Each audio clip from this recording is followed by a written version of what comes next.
Revista Venevisión, líder en opinión.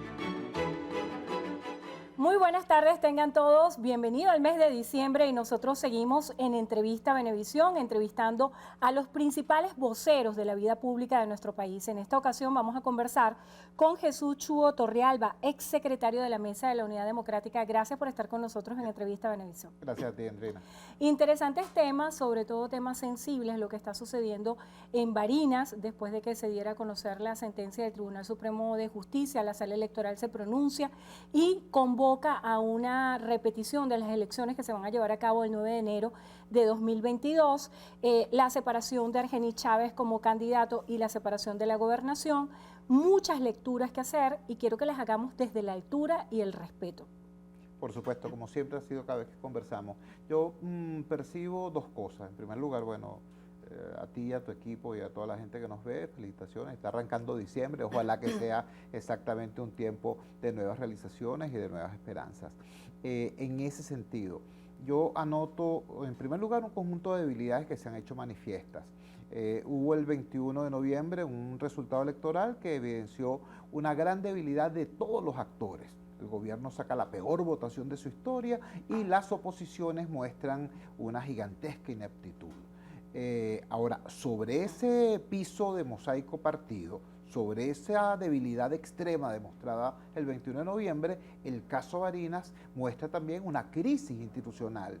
La Fuerza Armada que estaba a cargo de la seguridad y custodia de las actas, el CNE que no reclama ni denuncia ese retraso y absolutamente inexcusable, el TCJ entrando en competencia a un área fuera de su incumbencia y por último, incluso afectando los acuerdos que había logrado el Poder Ejecutivo en México. O sea, ¿piensa usted que con toda esta serie de eventos que describe se le dio una patada a la Mesa de México? Pienso que tenemos involucrados en esta crisis a la Fuerza Armada, al Poder Ejecutivo, al Poder Judicial y al Poder Electoral. Es decir, tenemos en primer lugar, una extrema debilidad de los actores políticos. En segundo lugar, una manifiesta crisis institucional. Es una situación delicada. Yo llamo a los señores del gobierno, a los señores de la oposición y a la sociedad civil a entender lo delicado de esto. Que no sigamos viendo que si a este árbol se le partió una rama, a aquel árbol se le cayó una hoja. No, es el bosque lo que está en peligro. Esa es la debilidad.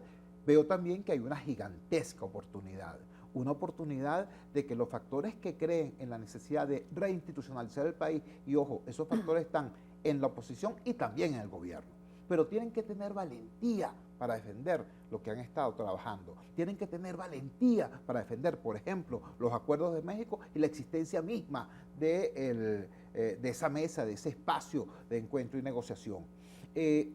No puede ser que, por ejemplo, el señor presidente Nicolás Maduro invite a la Unión Europea y como un factor extremo e irresponsable del gobierno tirotea la misión de observación de la Unión Europea, entonces el señor Maduro hace lo mismo, elevando el tono. O sea, no se puede competir en función de quién es más irresponsable que. Si usted cree que en efecto hay que avanzar en el proceso de liberalización económica y de reinstitucionalización política, bueno, defiéndalo. Por cierto, en el campo opositor hay que hacer exactamente lo mismo. Aquí en el país hubo una situación extremadamente lamentable donde importantes factores de la oposición venezolana intentaron hacerse los locos frente al tema electoral. Bueno, ahí tenemos lo ocurrido en Barinas. Si el pueblo barinés no hubiese votado, no estuviésemos en presencia de esta situación. ¿Qué debería pasar de aquí en adelante, al menos en Barinas? ¿Piensa usted que la Mesa de la Unidad o todos los factores que hacen vida en la oposición venezolana, como usted lo describe, las oposiciones deberían presentar una candidatura unitaria? ¿Cuál debería ser la estrategia y cuál debería ser, a su juicio, la estrategia política que se debería seguir para obtener una victoria en esas elecciones que se están convocando para el 9 de enero? Sobre la base de lo ocurrido el 21 de noviembre, yo creo que esa decisión no la podemos dejar los venezolanos en manos de las direcciones políticas convencionales. Ya vimos que las direcciones políticas convencionales son absolutamente incapaces de ver cosas tan obvias como la necesidad de ir unidos. Yo creo que tiene que existir un movimiento de opinión en Barinas y en Venezuela muy poderoso que obligue a que en Barinas haya un y solo un candidato del país que quiere cambio, del país que quiere evolucionar hacia un espacio de convivencia y de respeto mutuo cierto. Porque eso es indispensable para la construcción de prosperidad sostenible, eso es indispensable para salir de la emergencia humanitaria compleja, eso es indispensable no para el gobierno, no para la oposición, eso es indispensable para los venezolanos. Ahora, insisto mucho en que tiene que haber un movimiento de opinión del país, porque este no es un problema de los barineses. Esta es una oportunidad que los barineses le regalan a toda Venezuela. Lo que pase en Barinas puede determinar en gran medida lo que pase en Venezuela en los próximos 3 años. Desde el punto de vista político, esa decisión, ese revés electoral que sufre el Partido Socialista Unido de Venezuela en Barinas, ¿significa para usted un quiebre del chavismo? No necesariamente, ¿sabes? No necesariamente. Yo creo que significa un golpe simbólico importante que se da además en el marco de una derrota electoral también muy importante. Ahora, yo creo que los venezolanos debemos dejar de jugar ese juego del todo o nada, ¿no? De creer que la próxima batalla va a ser la última y además va a terminar con mi adversario. Darle ese carácter épico a cada evento electoral. La historia no es una comiquita, ¿no? El adversario no es un villano de Marvel. Así no se hacen las cosas en la vida real. Aquí, en este país, en este momento, ya se demostró que aquello que dijo alguna vez Chávez de que iba a volver polvo cósmico a la oposición, no fue posible. Y aquello que algunos opositores pensaron, que era que iban a mandar a Guantánamo a sus adversarios, tampoco es posible. Aquí tenemos que convivir, que no es lo mismo que cohabitar. No es lo mismo que cohabitar, tenemos que convivir y para convivir tenemos que lograr la reinstitucionalización del país y para eso hace falta políticos que hagan política, no que hagan bullying, sino que hagan política, no que sean influencers en las redes sociales, sino que sean dirigentes políticos y necesitamos ciudadanos que asuman a plenitud la responsabilidad política que significa ser ciudadano, sobre todo en esta hora de emergencia nacional. En ese marco de la convivencia que usted bien señala, no es coexistir con el otro, vimos que los gobernadores electos por la oposición sostuvieron una reunión en el Palacio de Miraflores con el presidente de la República, Nicolás Maduro. A sus ojos, ¿cómo ve este encuentro entre Rosales, Galíndez y Morel con el presidente de la República, Nicolás Maduro? Para muchos eso era un punto de honor porque significaría el reconocimiento o no del presidente, así como fue un punto de inflexión la juramentación ante la Asamblea Nacional Constituyente. ¿Le da usted este mismo color a este encuentro o cómo lo califica? Yo creo que fue un gesto de seriedad, de responsabilidad de representantes de distintos niveles del poder público. Yo creo que ¿con quién iba a conversar, por ejemplo, Manuel Rosales?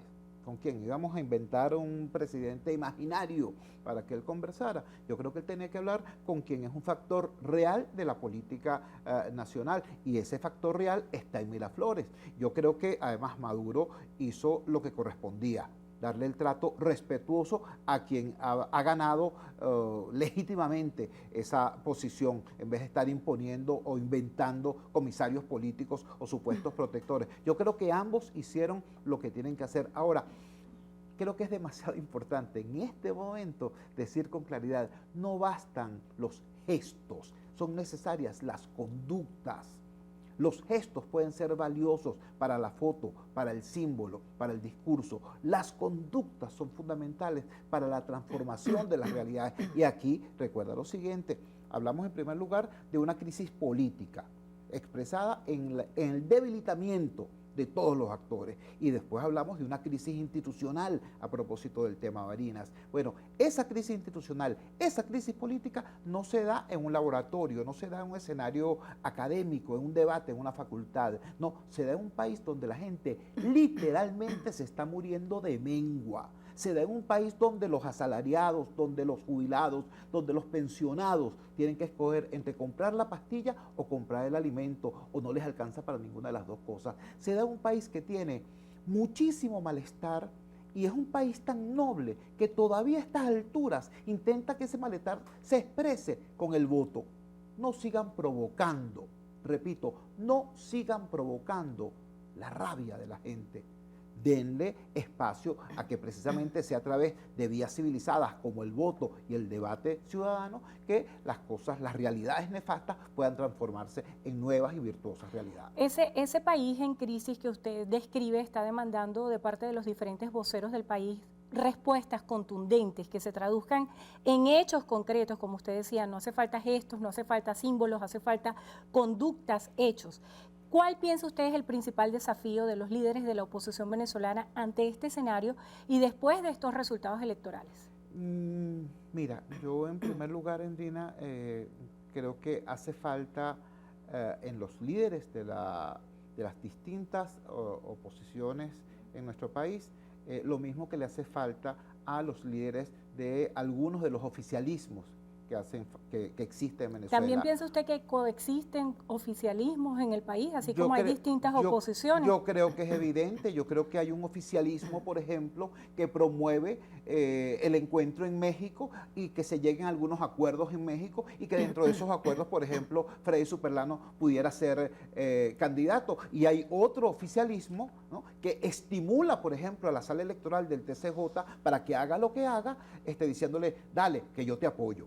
Enfréntate a Miraflores, que yo te apoyo. Eso es muy delicado, porque las oposiciones cuando pelean entre sí, bueno, escriben artículos o hacen discursos, pero los oficialismos cuando pelean entre sí generan conflictos que terminan afectando la vida de todos los venezolanos. Chua, acaba de decir algo muy interesante, y es que si a su juicio existen distintas oposiciones, existen distintos chavismos, hay una corriente que hoy está tratando de impulsar la iniciativa de un revocatorio. ¿Es pertinente en este escenario que estamos viviendo hoy pensar en la estrategia política de un revocatorio? Y en este caso, eventual, ¿sería promovida por los distintos factores que hacen vida en el chavismo y hacen vida en la oposición? ¿Cómo ve este tema? Yo creo que la siguiente estación de este tren que se llama Venezuela es el 2024.